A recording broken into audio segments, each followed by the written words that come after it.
ज्यांना द्यायचं जी योग्य असेल ती द्या, जिला कायद्याचं ज्ञान आहे, जी संवेदनशील आहे, महिलांना आधार, सक्षमता, सुरक्षा देणारी व्यक्ती द्यावी आणि त्यांनी कीड लागलेल्या चाकणकर सारखं अजिबात कामकाज करू नये। मला या बंधू बाबाच्या सगळं रॅकेट पकडून द्यायचंय, त्या गुन्हेगारांना शिक्षा द्यायची आहे। राज्य महिला आयोगावर माननीय वहिनींना, कारण का ते खातं राष्ट्र, ज्यांना द्यायचं जी योग्य असेल ती द्या, जिला कायद्याचं ज्ञान आहे, जी संवेदनशील आहे आणि कुठलीही पदाधिकारी कुठल्याही पदावर गेल्यानंतर तिने त्या जो विभाग तिच्याकडे दिलाय, जो मंत्रिपदाचा भाग संविधानिक पदाचा भाग दिलाय, त्या चौकटीत राहून महिलांना आधार, सक्षमता, सुरक्षा देणारी व्यक्ती द्यावी।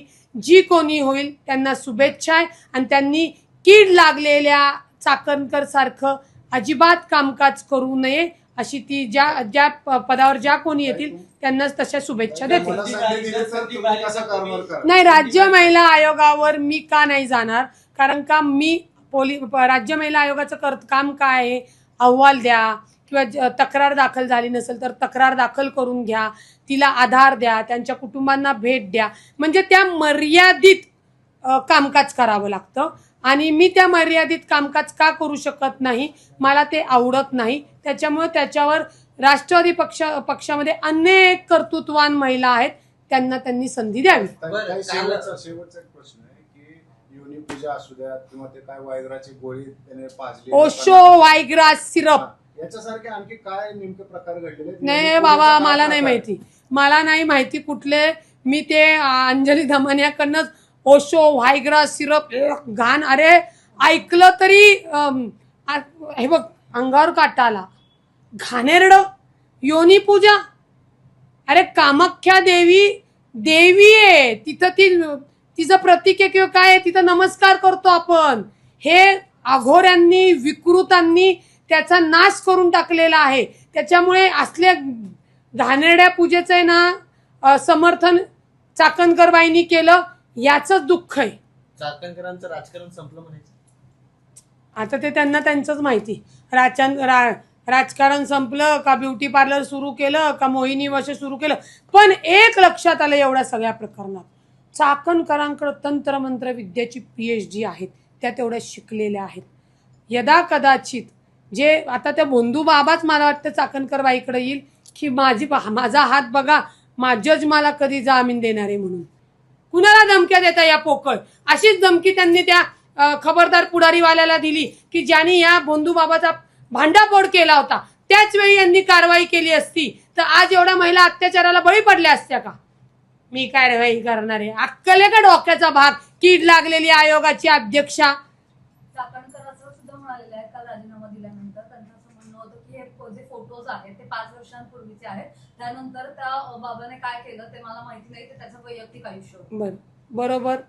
आता तुम्हीच प्रश्न विचारला, 2016 पासून त्यांची ती गुरुमाऊली आहे, 2016 पासून छत्री धरतात, पाय धरतायत, अजून काय केक खायला घालतात, आम्हाला अडचण नाही, आम्हाला अडचण नाही। परंतु वर्षापूर्वी पुन्हा सांगते, जेव्हा या बंधू बाबाचा भांडाफोड झाला तेव्हा त्यांनी त्याच्यावर कारवाई का नाही केली? तेव्हा तर तुम्ही आयोगाच्या पदावर होतात, तुम्ही पोलिसांना का नाही सांगितलं की याची चौकशी करून तातडीने अहवाल तुम्हाला द्यायला?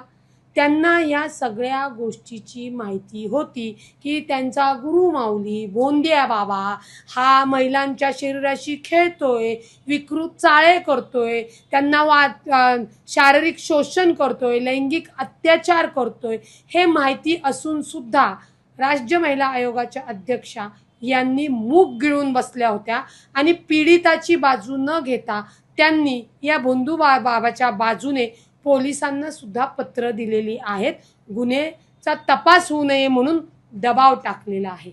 आता त्याच्या पुढचा अजून विषय सांगते, जो व्हिडिओ व्हायरल होतोय ज्याच्यात त्यांच्या गुरुमाऊली बंधू बाबाचा आणि त्या बाईचा काम क्रीडेचा जो काही प्रकार त्या व्हिडिओत चालू आहे, ती महिला शिर्डी पोलीस स्टेशनला जाते की माझा व्हिडिओ हा व्हायरल होतोय, तो व्हिडिओ व्हायरल करणाऱ्या पोराला आणा आणि मारा।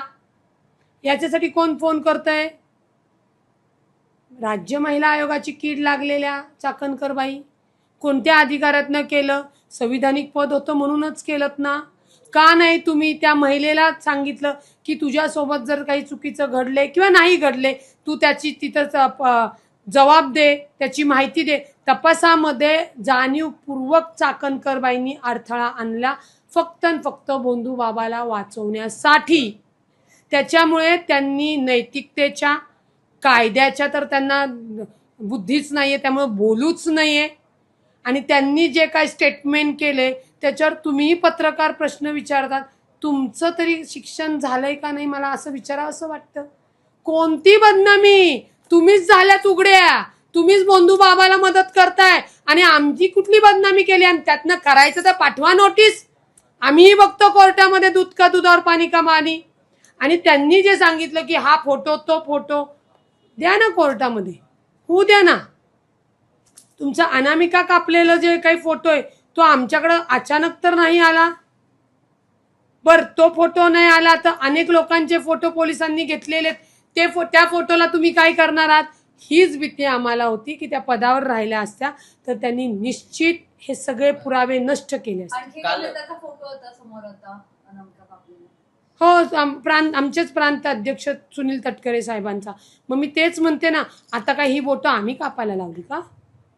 तुम्ही बोटं कापणार, तुम्ही आगोऱ्या पूजा करणार, तुम्ही नको ते उद्योग करणार, याच्यात कुठली बदनामी आली? याच्यात तुम्ही केलेली काही कृत्य ही जगासमोर आली. तुम्ही त्या भोंदू बाबाला बलात्कार करायला त्याच्या कटात सामील होतात म्हणून तुम्हाला तातडीने आता अटक झाली पाहिजे. काल राजीनामा देताना त्यांनी पत्रात असं नमूद केलं की स्वइच्छेने आणि वैयक्तिक कारणाने आपण राजीनामा देत असल्याचं त्यांनी नमूद. बरं, त्यांनी हसत दिला आणि त्यांनी ते कारण दिलं. पटलं तुम्हाला कारण? कोणतं वैयक्तिक कारण होतं यांचं? यांचा गुरुमाऊली पकडला गेला हे कारण होतं? दुःख झालं त्यांना?